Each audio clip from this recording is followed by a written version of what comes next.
everyone, my name is Sam. And my name is Kostia, and welcome to Copycat game Devlog. Today we're going to be talking about wonder and its role in gameplay. In my own words, wonder is stemming from magical realism. It's a theme or a memory that starts to awaken our inner child. It's a sprinkling of the fantastical that makes you as the player say, "Oh wow." This is what happens when you have screenwriters working on the game. Today we want to share with you 3 techniques we're using in Copycat and maybe even inspire you to try similar techniques in your game.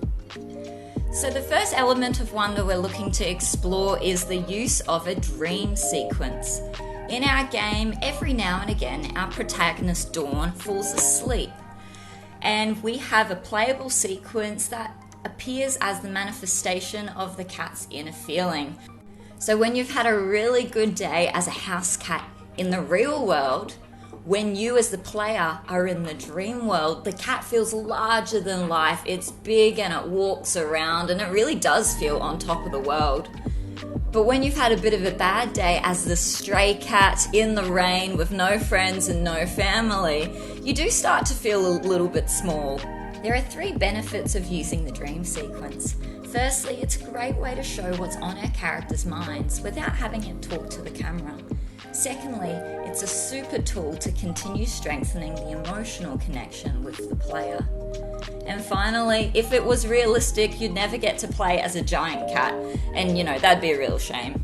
The second technique is actually something we already touched on in the previous video, is the use of semi-diegetic text on the screen and smell trails that help us navigate the level. These elements are there to help us visualize this cat instinct, something cats have that we can't really imagine as humans, but they have this feeling and we wanted to bring it to life. This is the way to keep players in the game and drive them towards the desired destination without interrupting the gameplay with pop-up windows or dialogues that cat cannot really have. We're not punishing our player for making mistakes, and we promise no cats are getting harmed in the game, but we're gently nudging them towards the right solutions here.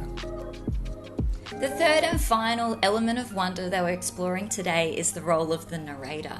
At the beginning of the game, the narrator appears as an Animal Planet voiceover that you listen to on the TV in your warm living room. Throughout the game, the voice starts to echo around your head, and it teaches you how to hunt, the importance of staying in a pack, and also techniques for being a bit of a wildcat when you start to enter the streets. It's really great for navigation at the beginning of the game, but transitions to a bit of an unreliable narrator towards the end of the game when you've been on the streets and you're doing it really tough. The once helpful narrator starts to become really critical of you as the player and your decisions. It starts to make fun of you and ultimately elevates the feelings of loneliness and isolation, and as well as the idea that you can't trust anyone else when you're a stray cat on the street.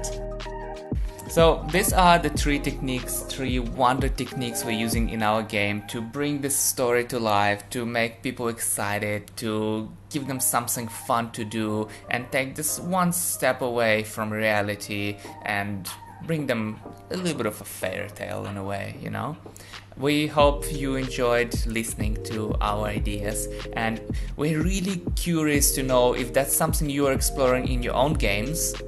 Please share your thoughts and your experiences. We're very, very keen to hear from you. And if you haven't already, wishlist us on Steam. It'd be really, really helpful. And of course, we'll catch you in the next video. Bye. Bye.